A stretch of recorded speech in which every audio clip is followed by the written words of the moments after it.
Hello प्यारे बच्चों, स्वागत है आप सभी का आपके अपने यूट्यूब चैनल पर। तो प्यारे बच्चों, आज की इस वीडियो में हम आपको पढ़ाने वाले हैं प्राकृतिक संख्या, पूर्ण संख्या, सम संख्या, विषम संख्या, भाज्य और अभाज्य संख्या, परस्पर से अभाज्य संख्याएं किसे कहते हैं। दोस्तों, ये वीडियो कक्षा 6 और कक्षा 9 के जवाहर नवोदय विद्यालय में प्रवेश हेतु सभी बच्चों के लिए महत्वपूर्ण है। तो बच्चों, वीडियो को पूरा देखिए। वीडियो पसंद आए तो वीडियो को लाइक और चैनल को सब्सक्राइब जरूर कीजिए। दोस्तों, ये आज हमारी सेकंड क्लास है। इससे पहले मैंने आपको विभाज्यता के नियम पढ़ाए थे। यदि आपने वो वीडियो भी नहीं देखी है तो जल्दी से जाकर उस वीडियो को भी देख लीजिए। तो चलिए दोस्तों, शुरू करते हैं।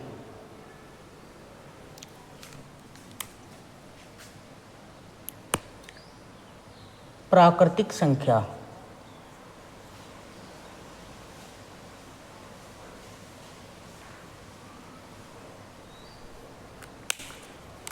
गिनती की सभी संख्याएं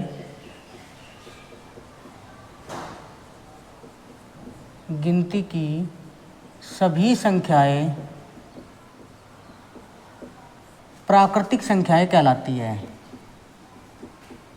गिनती की सभी संख्याएं प्राकृतिक संख्याएं कहलाती है।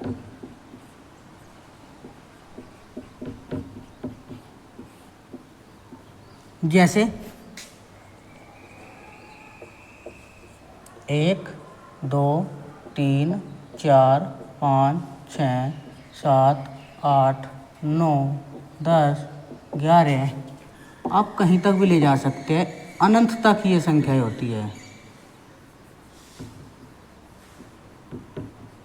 ये अनंत तक संख्याएं होती हैं। इसमें जीरो नहीं आता, क्योंकि यदि हम आपको बोले कि आप गिनती सुनाओ तो आप कहाँ से सुनाओगे?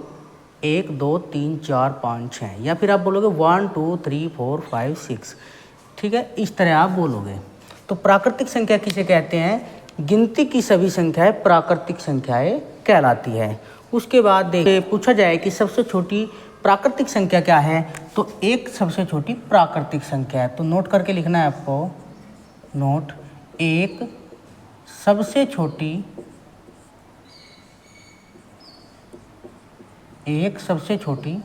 प्राकृतिक संख्या है। एक सबसे छोटी प्राकृतिक संख्या है। यदि आपसे पूछा जाए कि सबसे बड़ी प्राकृतिक संख्या बताओ, तो आप नहीं बता सकते। यदि 4 ऑप्शन दिए गए हैं, उनमें से पूछा जाए कि इनमें सबसे बड़ी प्राकृतिक संख्या क्या है, तो फिर आप बता सकते हैं। वैसे आप डायरेक्ट नहीं बता सकते कि सबसे बड़ी प्राकृतिक संख्या क्या है। तो सबसे छोटी प्राकृतिक संख्या होती है 1। अब पढ़ेंगे हम पूर्ण संख्याएं। पूर्ण संख्याएं। पूर्ण संख्याएं क्या होता है? यदि हम प्राकृतिक संख्याओं के समूह में 0 को भी सम्मिलित कर ले तो पूर्ण संख्याएं बन जाती है। प्राकृतिक संख्याओं के समूह में 0 को भी सम्मिलित कर लिया जाए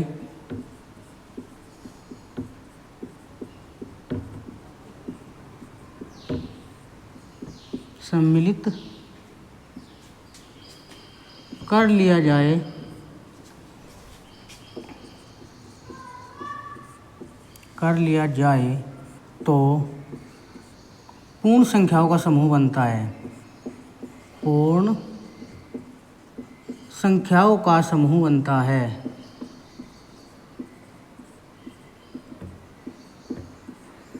पूर्ण संख्याओं का समूह बनता है। जैसे 0, 1, 2, 3, 4, 5, 6, 7, अनंत तक।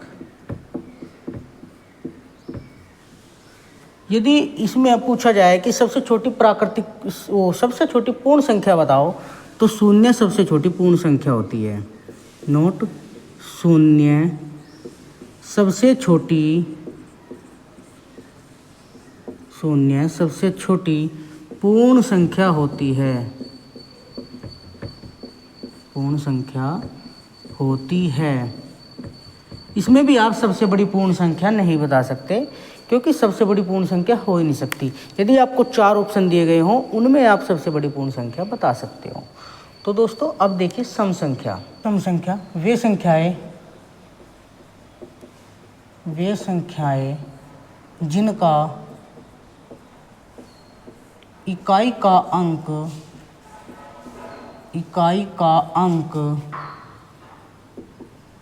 0, 2, 4, 6, 8 होता है, वे सभी संख्याएं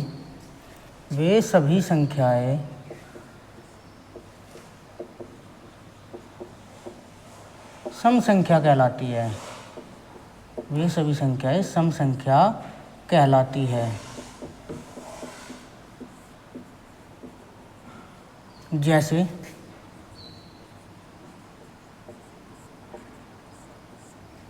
जैसे 50 इकाई का अंक 0 है, या फिर हम लिखे 42 इकाई का अंक 2 है। कितनी भी बड़ी संख्या हो, इकाई का अंक 8 है तो ये एक सम संख्या है, आदि। दोस्तों इकाई का अंक हमको देखना है, तो इकाई का अंक यदि 0, 2, 4, 6, 8 होता है तो वे सभी संख्याएं सम संख्या कहलाती है। अब सम संख्या यदि हम देखें तो 0 से स्टार्टिंग होती है, 0, 2, 4, 6, 8, 10 और अनंत तक होती है ये, यानी कि इनकी भी कोई लिमिट नहीं होती। यदि आपसे पूछा जाए कि सबसे छोटी सम संख्या बताओ, सबसे छोटी सम संख्या बताओ, तो क्या बताओगे आप? 0 सबसे छोटी सम संख्या होती है। बहुत से बच्चे 2 सोचते हैं कि 2 सबसे छोटी सम संख्या, नहीं, 0 सबसे छोटी सम संख्या होती है। ठीक है, उसके बाद आप देखिए विषम संख्या।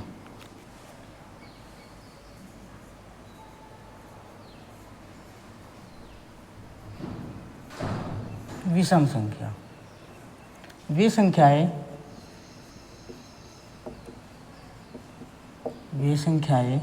जिनका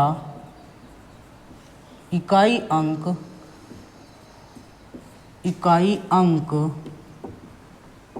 1, 3, 5, 7, 9 होता है,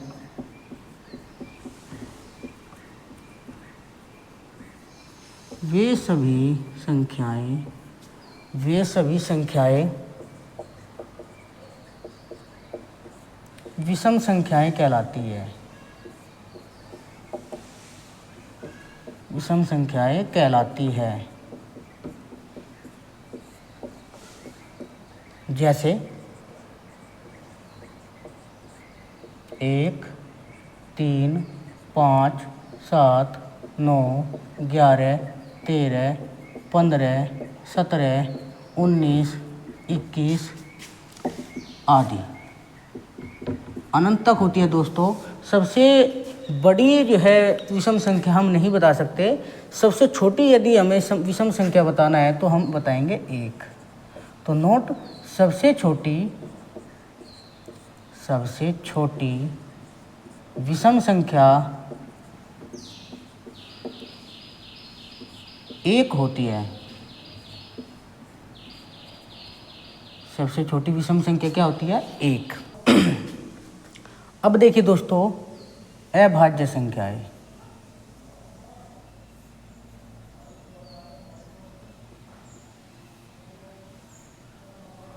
वे संख्याएं जिनके केवल 2 गुणनखंड होते हैं, जिनके केवल 2 गुणनखंड होते हैं, वे संख्याएं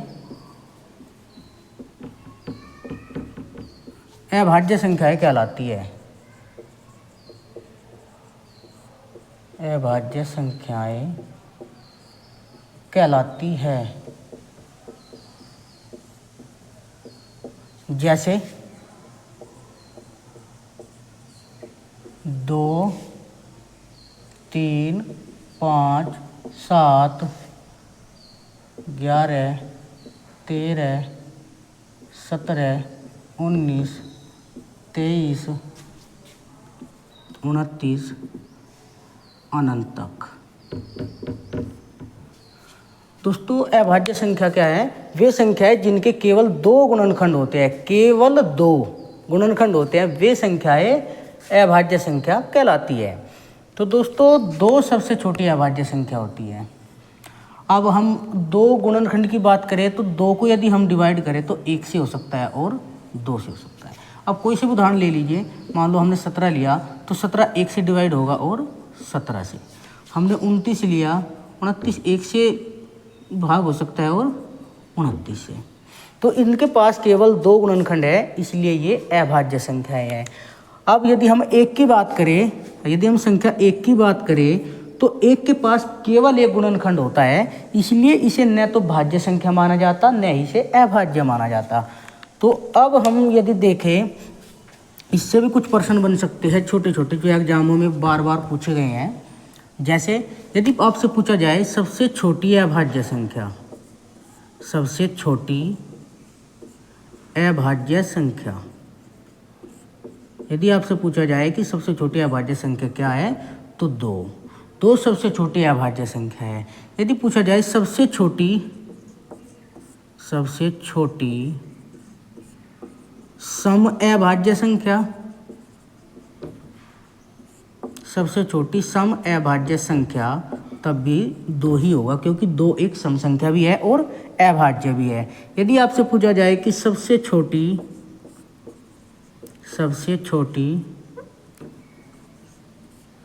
विषम अभाज्य संख्या,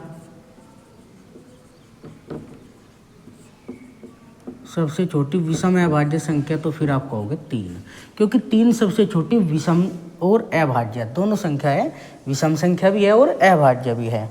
तो इससे इस तरह के सवाल बन सकते हैं। 4 ऑप्शन दिया जाएगा, उसमें पूछा जाएगा आपसे कि सबसे छोटी सम संख्या बताइए, तो सबसे छोटी सम संख्या 2। यदि आपसे पूछा जाए सबसे छोटी विषम अभाज्य संख्या बताइए तो फिर 3 बोलेंगे आप। ऐसा भी बोल देते हैं कभी कभी कि वह संख्या बताइए जो सम भी हो और अभाज्य भी हो, तो फिर आपको 2 ही बोलना है, क्योंकि 2 सम भी है और अभाज्य भी है। 2 के अलावा जितनी भी संख्याएं आएंगी सभी जो है विषम संख्याएं होंगी। ठीक है, अब देखिए दोस्तों भाज्य संख्याएं। अब आपको देखना है भाज्य संख्याएं। भाज्य संख्याएं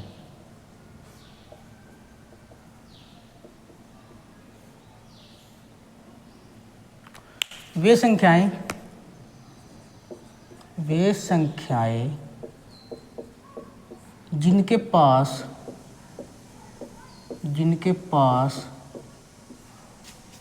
2 से अधिक, जिनके पास 2 से अधिक गुणनखंड होते हैं, वे संख्याएं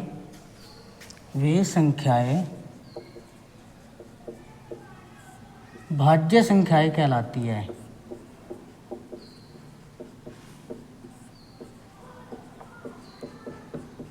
वे संख्याएं भाज्य संख्याएं कहलाती है। जैसे 4, 6, 8, 9, 10, 12, 14, 15, 16, 18, 20 अनंत तक।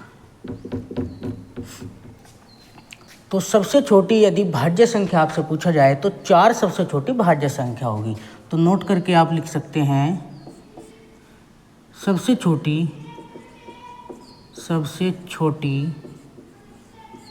भाज्य संख्या, सबसे छोटी भाज्य संख्या 4 होगी।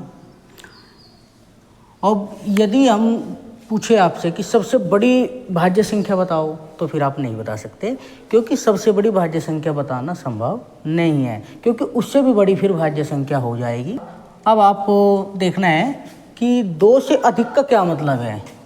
ये 2 से अधिक का क्या मतलब है?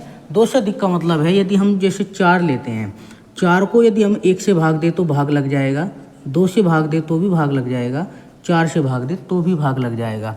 इसके पास 2 से अधिक गुणनखंड हो गए। तो इसके पास जब 2 से अधिक गुणनखंड है तो 4 एक भाज्य संख्या है।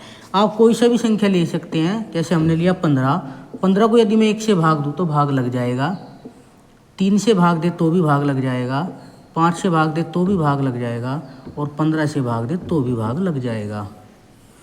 तो 15 के पास 4 जो है गुणनखंड है, 1, 3, 5 और 15, यानी कि ऐसी संख्या है जिनके पास 2 से अधिक गुणनखंड होंगे वे सभी भाज्य संख्याएं कहलाएगी।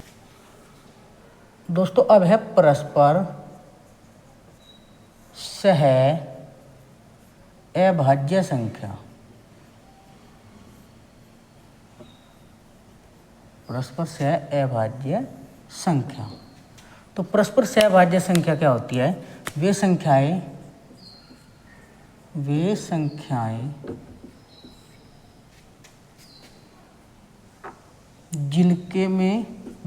जिनमें एक के अतिरिक्त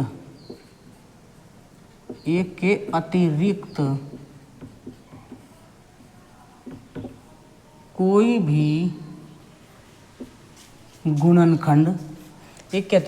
भी गुणनखंड कॉमन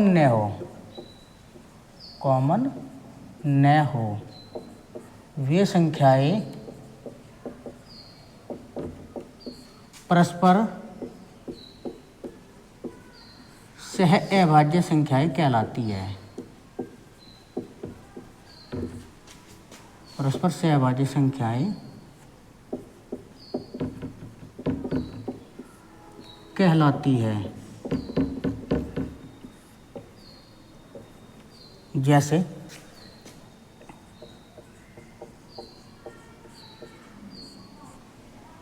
5 और 8। हमने एक उदाहरण लिया 5 और 8 का। यदि हम इन्हें देखें तो 5 अभाज्य संख्या है लेकिन 8 भाज्य संख्या है। फिर भी यदि हम इन दोनों की आपस में तुलना करें तो ये परस्पर सहभाज्य संख्या है। क्यों है परस्पर सहभाज्य? क्योंकि 5 और 8 ये केवल 1 से तो विभाजित हो सकते हैं, लेकिन कोई भी एक ऐसी संख्या नहीं है जो 5 को और 8 को दोनों को एक साथ भाग दे सके। तो इसलिए 5 और 8 जो है परस्पर सहभाज्य संख्याएं हैं। ऐसे ही आप देख सकते हैं 15 और 19। यदि आप देखें 15 और 19 तो 15 तो भाज्य संख्या है लेकिन 19 अभाज्य संख्या है। यदि हम इन दोनों की तुलना करें तो ये परस्पर सहभाज्य संख्याएं हैं, क्योंकि इन दोनों को कोई भी एक संख्या ऐसी नहीं मिल रही जो इन दोनों को पूरी तरह विभाजित कर दे। तो इसलिए हम इन दोनों को बोलेंगे परस्पर सह अभाज्य संख्या। इस तरह के प्रश्न भी जो है पेपरों में आए हैं कि बताइए सहभाज्य संख्याओं का युग्म कौन सा है। इस तरह आपसे पूछा जा सकता है। अब देखिए दोस्तों, परिमेय संख्या।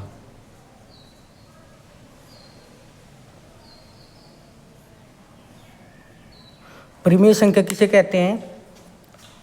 वे संख्याएं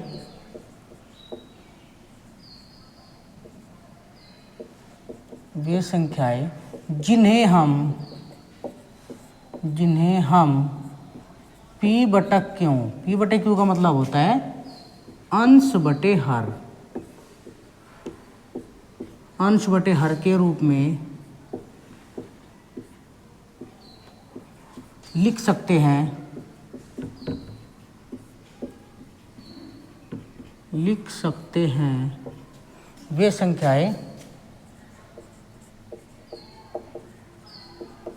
वे संख्याएं परिमेय संख्या कहलाती है।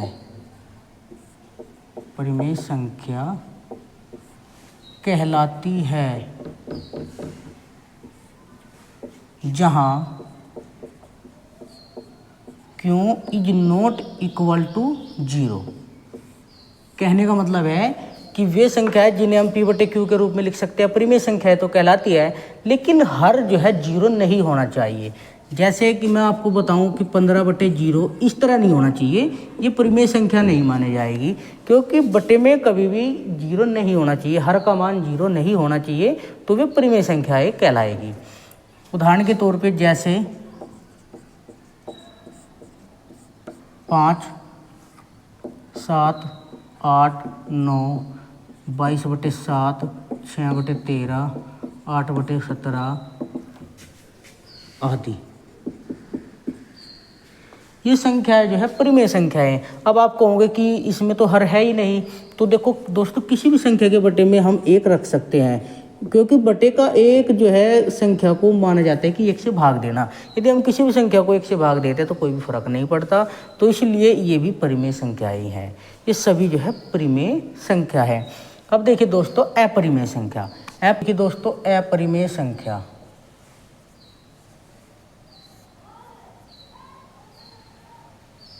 अपरिमेय संख्या वे संख्याएं जिन्हें हम p बटा क्यों मतलब अंश बटे हर के रूप में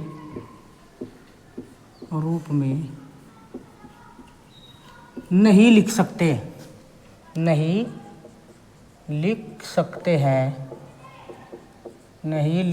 हैं, वे संख्याएं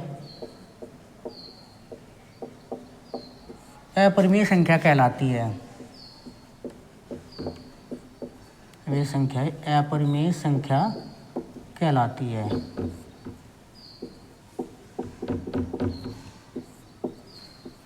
जैसे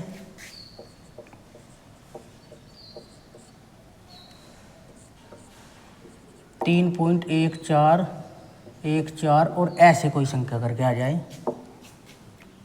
जैसे कभी कभी पाई लिख दिया जाए, क्योंकि पाई के मान अनेक होते हैं। पाई का मान 180 डिग्री भी होता है।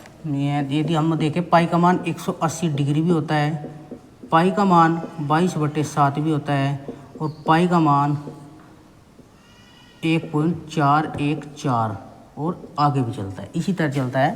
तो पाई का कोई निश्चित मान नहीं होता, इसलिए पाई को अपरिमेय संख्या लिखते हैं। जैसे आप फिजिक्स में पढ़ते हैं ओमेगा, थीटा, गामा, इस तरह के बहुत सारे होते हैं जिनको हम जो है अपरिमेय संख्या के रूप में लिखते हैं। आप और भी उदाहरण लिख सकते हैं, जैसे 3.3333, इस तरह करके कोई संख्या आती है, वे सभी अपरिमेय संख्याओं के उदाहरण होते हैं। यदि कोई रूट में संख्या आ जाए, जैसे √2, √3, √5, ये सभी जो है अपरिमेय संख्याएं हैं। ठीक है दोस्तों, तो अपरिमेय संख्या का मतलब भी क्या है, वे संख्याएं जिन्हें हम p/q के रूप में लिख ही नहीं सकते। अब हम इनके 1/1 लिखेंगे, लेकिन ये अभी पूरा नहीं लिखा गया है, यानी कि दशमलव के बाद भी संख्या रिपीट हो रही है, लगातार हो रही है, तो इन्हें हम काउंट नहीं कर सकते, इनकी हम कोई गणना नहीं कर सकते, इसलिए हम जो है ना अपरिमेय संख्या बोलते हैं। ठीक है दोस्तों, ये हमारी दूसरी क्लास थी। ये क्लास आपको कैसी लगी तो दोस्तों कमेंट बॉक्स में ज़रूर बताइए। यदि आपका कोई सुझाव है तो आप हमें कमेंट बॉक्स में लिख कर भेजिए, हम उस पर काम करेंगे। तो दोस्तों मिलते हैं अगली वीडियो में, तब तक के लिए बाय बाय।